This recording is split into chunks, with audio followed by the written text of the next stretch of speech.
Salut à tous et bienvenue sur cette nouvelle chaîne YouTube dédiée au SEO et à l'édition de sites. Aujourd'hui, à travers cette chaîne, je lance un projet complètement transparent de building public où je vais documenter étape par étape la création et le développement d'un site avec pour objectif de le monétiser. Alors pour parler très rapidement de moi, je suis dans ce domaine depuis seulement un an et je pense que c'est justement ce qui rend ce projet si intéressant, c'est que je commence en tant que junior et non un expert et donc du coup vous pouvez suivre mon évolution, mes apprentissages, mes découvertes ainsi que mes échecs. J'ai déjà eu quelques petits résultats mais encore assez loin des fameux 5000 euros par mois. Toutefois, c'est un objectif qui est toujours d'actualité et j'y compte bien y parvenir très rapidement. Alors, parlons un petit peu plus de mon site et de ce que je vais développer en public. Donc, la monétisation que je vais choisir, c'est de la vente de liens. Pourquoi un site de vente de liens? Pour trois raisons principalement. Parce que c'est un business model qui est simple. C'est simple à comprendre. On sait facilement comment générer les premiers euros. Et j'aimerais également éclaircir un point, c'est un business model qui est simple, mais ça ne veut pas dire que la mise en œuvre et l'atteinte des objectifs est facile. Et vous comprendrez un petit peu plus tard pourquoi. La deuxième raison est très liée à la première. Comme c'est un business model simple, il y a beaucoup de gens qui s'y intéressent. Étant membre d'une formation, je vois beaucoup de questions passer sur la vente de liens. Et du coup, je pense que c'est une étude de cas qui est intéressant pour un grand nombre de personnes d'entre vous. Et pas trop de confidentialité dans le sens où dans l'affiliation, les niches sont... Parler des niches, c'est tabou. On ne dévoile pas ces niches, alors que dans la vente de liens, les thématiques bankable sont déjà connues. Alors pour aller plus en détail sur le projet et là où je voudrais l'amener, on va commencer par un nom de domaine soit neuf, soit expiré. J'ai pas encore fait le choix, chacun ayant ses inconvénients et ses avantages. Donc on verra un petit peu plus tard, je suis toujours en train d'hésiter. Pour ce qui est du Trust Flow, on va le monter à 30. Pour le Referring Domain, on va pareil le monter à 100. Tout ça, ce sont des chiffres, comment dire, qui permet selon beaucoup d'experts de vendre mieux ou de vendre beaucoup plus. Moi, par exemple, j'ai commencé à vendre mon premier lien avec un trust flow de 25 et des referring domaines à 50. Donc, ce sont des chiffres, on va dire, idéaux pour commencer à bien, à bien vendre, disons ça comme ça. Traffic SEMrush, pareil, 2500, 3000, c'est dans ces eaux-là que j'ai commencé à vendre mon premier lien. Donc, la target, c'est d'arriver à ce volume. Pour l'objectif financier, 500 euros par mois, ça me paraît tout à fait correct.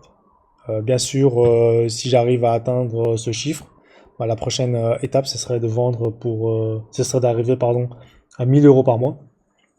Mais dans un premier temps, 500 euros par mois me paraît correct.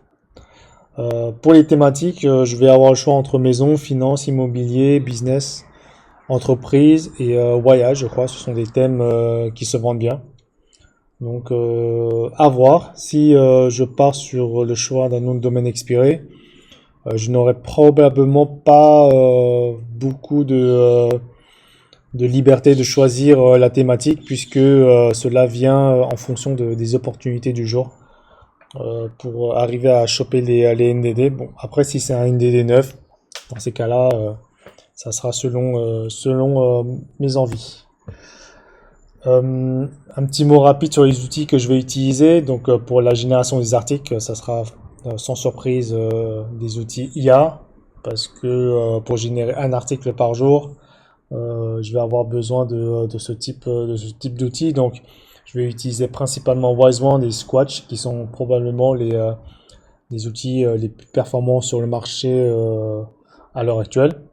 J'ai quand même mis des outils de génération d'images par l'IA, comme Revimage et Ideogram, parce que malgré tout, même si WiseOne et Squatch sont très performants, de temps en temps, ils nous génèrent des images un petit peu bizarres, tellement bizarres que on peut pas les laisser comme ça dans l'article.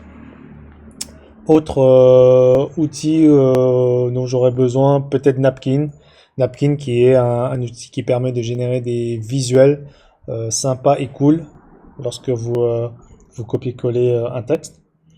Et Claude pour tous les autres tâches du type, je sais pas, si j'ai besoin de générer un code HTML et à intégrer dans mon article, j'utiliserai Code pour avoir des réflexions sur les maillages internes ou sur le thème des articles que j'aimerais bien poster, etc. Voilà, voilà un outil multitâche. Pour le netlinking, Linkoma, pardon, AccessLink, Linka Vista seront les trois plateformes à privilégier pour obtenir un volume de liens rapidement pour atteindre les 100 referring domains à un coût le moins cher possible, sachant que AccessLink font souvent des promotions donc qui permet d'acquérir un nombre de liens pour un budget restreint. Alors ça va pas pousser très fort le site, mais au moins je vais arriver euh, à atteindre le volume voulu avec un minimum de budget. Et bien sûr le Ninja Linking pour aussi avoir des backlinks gratuits. Même si c'est pas mon truc préféré. Franchement, le Ninja Linking c'est pas si je peux éviter de le faire, voilà, je vais le faire, mais 1 euro c'est 1 euro. Donc le Ninja Linking reste une option. Pour les autres outils, il y a SEMrush et Majestic. Deux outils qui sont forcément à utiliser puisque les annonceurs regardent les datas de ces outils. Euh, Par exemple, Trustflow et Citation Flow, ce sont des métriques de Majestic. Et Alloscan qui dépanne bien pour la recherche de mots-clés lorsque SEMrush, par exemple, bug un petit peu. Et on va terminer par des outils gratuits comme la Google Search Console qui est indispensable, incontournable. VeryBacklink pour monitorer les liens qu'on a achetés sur les sites ou pour monitorer les liens qu'on a trouvés via le Ninja Linking, ainsi qu'un 2 pages qui me permettra de savoir si pour un mot-clé ou une requête donnée, j'aurais besoin de créer une ou 2 pages. Voilà, on arrive à la fin de cette introduction de ce projet de vente de liens en mode build-in public. Si vous avez des questions, des avis ou des suggestions, n'hésitez pas à me les poser en commentaire. Et je vous dis à très bientôt dans une prochaine vidéo pour la suite de ce projet. Salut!